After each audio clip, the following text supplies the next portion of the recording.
Haji, dan dialah yang memperkenalkan bukan Islam, dia memperkenalkan Islam melalui satu tip lah, tip debat antara Ahmad Deedat dengan Jimmy Swaggart. Kenal tak Syekh Ahmad Deedat?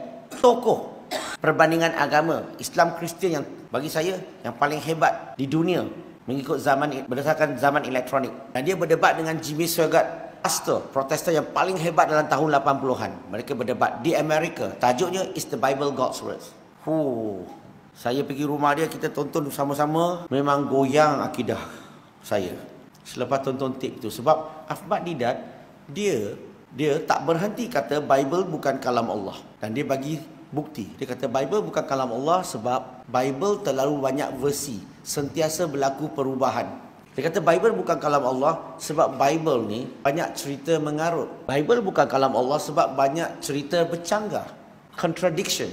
Bible bukan kalam Allah sebab dia bercanggah dengan sains. Bible bukan kalam Allah, banyak tulisan kelemahan-kelemahan manusia dalam Bible itu. Bible bukan kalam Allah sebab dia bagi konsep Tuhan yang salah ataupun dipanggil sifat Tuhan yang salah. Bible bukan kalam Allah sebab banyak cerita sumbang mahram. Bible bukan kalam Allah, dia kata. Bible mempunyai banyak cerita lucah. Banyak lagi lah dia bagi. Setiap pagi dia bagi dalil, dia hujah. Dalil, dia hujah. Saya tak pernah dengar perkara-perkara sedemikian dalam hidup saya. Walaupun saya dalam Kristian 13 tahun. Bila saya dengar, memang goyanglah akidah. Orang Kristian pun ada akidah macam main-main. So, saya tak puas hati, saya minta haji itu, tak saya pinjam tip itu. Saya nak balik, tengok lagi tip tu. Sekali lagi, saya nak buka Bible, check. Tengok itu orang Islam. Syekh Ahmad Deedat dia cakap betul ke? Tipu punya. So balik rumah, buka kitab, cek setiap hujah yang dia dakwa memang ada nas, memang jelas, memang betul. Saya nak marah, tak tahu nak marah kat mana. Lepas tu apa saya buat? Saya tengok tape belakang tu.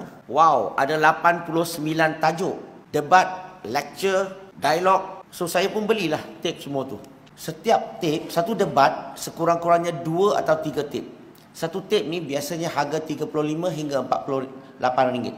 Satu debate 100 lebih ringgit. Hari ini you pergi YouTube semua free. Betul? Time tu kena beli 89 tape lagi, tajuk lagi. So saya beli semua. Saya nak kaji. Pendekkan ceritalah, selepas kajian 2-3 tahun, saya baru yakin, baru jelas bahawa Bible ni bukan kalam Allah. Bukan.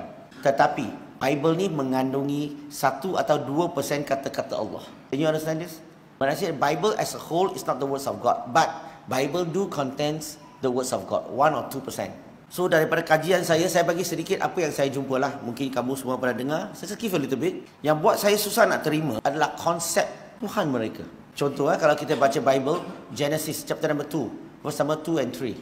So dalam Bible dia sebut, and God created the heaven and the earth in 6 days. But on the 7 days, God rested. Dia punya Tuhan cipta alam 6 hari, hari yang ke-7 penat, perlu berehat. Mereka bagi sifat manusia kepada Tuhan. Tapi bila kita hujah dengan dia pusing. Dia kata rehat di sini bukan rehat. Maksudnya Tuhan berhenti daripada mencipta. Wow. Pusing lagi kan? Tapi saya buka satu ayat lagi dalam Bible. In the book of Exodus, chapter number 31, verse number 17. Dalam ayat Bible dia sebut, sama juga. Dia kata, and God created the heaven and the earth in 6 days. But on the 7 days, God rested and was refreshed. Refresh maksudnya apa? Dia betul-betul rehat lah, bukan berhenti daripada mencipta. Nampak tak mereka cuba pun pusing. Lepas tu dia kata dalam Bible lagi, Genesis chapter number 6 verse number 6, dia sebut, dia kata, God's regret create mankind on earth. Dia kata Tuhan menyesal menciptakan manusia di muka bumi ini. Tuhan menyesal. So dia punya konsep Tuhan macam Tuhan dah cipta, Tuhan tak ada ilmu masa depan, dah cipta, silap cipta manusia di muka bumi ini. They have the kind of concept. Dia bagi sifat-sifat Tuhan yang salah. Sifat manusia dia bagi kepada Tuhan.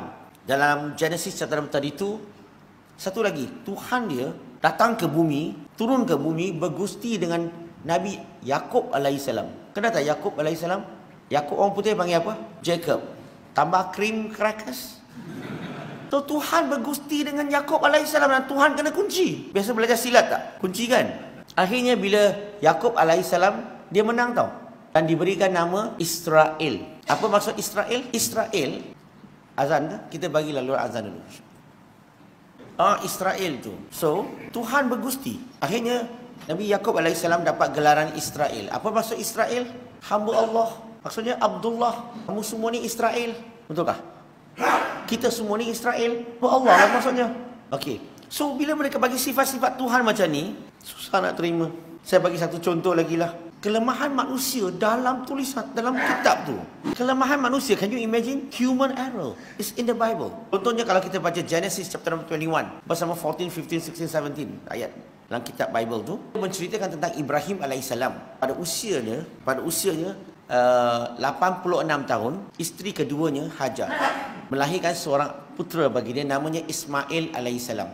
Kenal Ismail alaihissalam? Dan kemudian pada usia dia lebih kurang 99 atau 100 tahun, isteri pertamanya Sarah telah melahirkan seorang anak namanya Ishak ataupun Isaac alaihissalam. Beza mereka berdua usia berapa? Ismail dengan Isaac, Ishak alaihissalam 14 tahun. Yang best tu, cerita yang kita akan baca ni selepas 2 tahun Sarah telah menyusu Ishak alaihissalam. Okey, maksudnya kalau Ishak alaihissalam 2 tahun, Ismail dah berapa?